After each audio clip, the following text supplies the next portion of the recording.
नमस्कार, मैं राहुल कठेरिया। बिहार में अगले 6 महीनों में विधानसभा का चुनाव होने जा रहा है। राहुल गांधी ने बिहार में अपनी टीम को एक्टिव कर दिया है और इसी कड़ी में कृष्णा अल्लावरू जी को बिहार का प्रभारी बनाकर भेजा गया है। महिला प्रकोष्ठ की राष्ट्रीय अध्यक्ष अलका लांबा जी भी बिहार पहुंच चुकी हैं और धीरे धीरे करके राहुल गांधी की टीम के लोग, कांग्रेस पार्टी के कद्दावर जनाधार वाले लोग अब बिहार पहुंचना शुरू हो गए हैं, बिहार के दौरा करने लगे हैं। बिहार में कांग्रेस पार्टी को किस तरीके से अपने पैरों पर, अपने दम पर खड़ा किया जाए, इसके लिए राहुल गांधी ने अपनी टीम को खुली छूट दे दी है। पप्पू यादव और कन्हैया कुमार की भी बिहार में एंट्री होने जा रही है। इन तमाम घटनाओं से, इन तमाम तरीकों से, चाहे जेडीयू हो, चाहे आरजेडी हो, चाहे भारतीय जनता पार्टी हो, सब चिंतित हैं, सब परेशान हैं कि अगर बिहार में कांग्रेस की जड़ें मजबूत हो गई तो फिर कांग्रेस पार्टी को बिहार से हटाना या बिहार में कमजोर करना बेहद मुश्किल हो जाएगा। इन्हीं तमाम बातों पर मैं चर्चा करूं, लेकिन उससे पहले यदि आपने अभी तक हमारे चैनल को सब्सक्राइब नहीं किया है तो सब्सक्राइब जरूर कर लीजिए और घंटी के बटन को जरूर दबा दीजिए। देखिए, कृष्णा अल्लावरू जी को राहुल गांधी जी ने जो प्रभारी बनाकर भेजा गया है, अभी कुछ ही दिन पहले उन्होंने दौरा किया था और 8-9 घंटे लगातार उन्होंने बैठक की थी बिहार में कांग्रेस के नेताओं से। आज तक बिहार में कोई भी प्रभारी 2-3 घंटे से ज्यादा बैठक नहीं किया है। अब कृष्णा अल्लावरू जी बिहार के अलग अलग जिलों में जाकर कांग्रेस के कार्यकर्ताओं और नेताओं से फीडबैक ले रहे हैं विधानसभा के चुनाव के मद्देनजर कि पार्टी को किस तरीके से चुनाव लड़ना चाहिए। तो अधिकतर लोग सुझाव ये दे रहे हैं कि जब तक लालू प्रसाद यादव जी की छत्रछाया में कांग्रेस रहेगी, बिहार में कांग्रेस पनप नहीं पाएगी। ये सब कांग्रेस के कार्यकर्ता अधिकतर लोग कह रहे हैं। लेकिन एक इसका दूसरा पहलू भी है। बिहार कांग्रेस के प्रदेश अध्यक्ष अखिलेश प्रसाद जी लालू प्रसाद यादव जी के बेहद हिमायती हैं। लालू प्रसाद यादव जी के बेहद खासम खास हैं और वो बार बार ऐसे बयान दे रहे हैं, उनके तमाम बयानों को सुना जाए तो उससे ये साफ झलकता है कि कांग्रेस पार्टी को आरजेडी के साथ गठबंधन करके चुनाव लड़ना चाहिए। खैर, इसमें कोई बुराई नहीं, अगर गठबंधन हो जाता तो ठीक है, लेकिन इस बार कांग्रेस पिछली बार की तरीके से गठबंधन नहीं करेगी।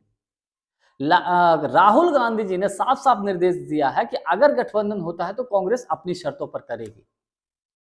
ऐसा नहीं कि सब पिछली बार कांग्रेस को 70 विधानसभा की सीटें दी गई थी, लेकिन उसमें से अधिकतर सीटें ऐसी थी जिन पर भारतीय जनता पार्टी या जेडीयू बेहद मजबूत स्थिति में थी और नाम के लिए यह भी कर दिया आरजेडी ने कि साहब हमने तो कांग्रेस को 70 सीटें दे दी, लेकिन कांग्रेस का जीत का स्ट्राइक रेट बेहद कम रहा और आरोप लगाने लगे साहब कांग्रेस के ऊपर कि भैया कांग्रेस की वजह से सरकार नहीं बना पाए पिछली बार विधानसभा के चुनाव में। तो इस बार जब लोकसभा का चुनाव हुआ था उसमें तो कांग्रेस का लोकसभा के चुनाव में स्ट्राइक रेट बेहद अच्छा था।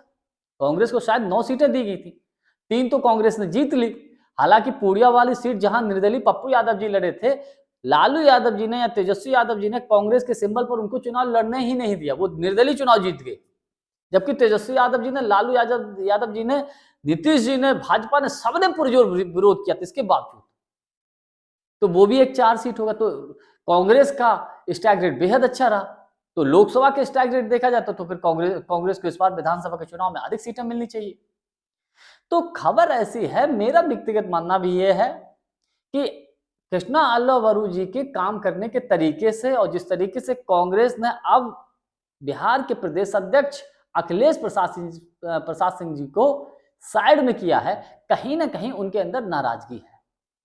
नाराजगी इसलिए है कि कृष्णा अल्लावरू जी कांग्रेस को अपने दम पर चुनाव लड़ाना चाहते हैं। गठबंधन होता भी है तो कांग्रेस की शर्तों पर गठबंधन होगा, लेकिन अखिलेश प्रसाद सिंह जी ये चाहते हैं कि लालू यादव जी जैसे चाहे वैसे कांग्रेस पार्टी बिहार में विधानसभा का चुनाव लड़े। और इसके पीछे लॉजिक ये है, कारण ये है कि आपको याद होगा अखिलेश प्रसाद सिंह जी राज्यसभा के सांसद हैं और जब ये राज्यसभा के सांसद चुने गए थे, बिहार में कांग्रेस पार्टी के पास इतना नंबर भी नहीं था कि कोई अपना राज्यसभा मेंबर बना सके।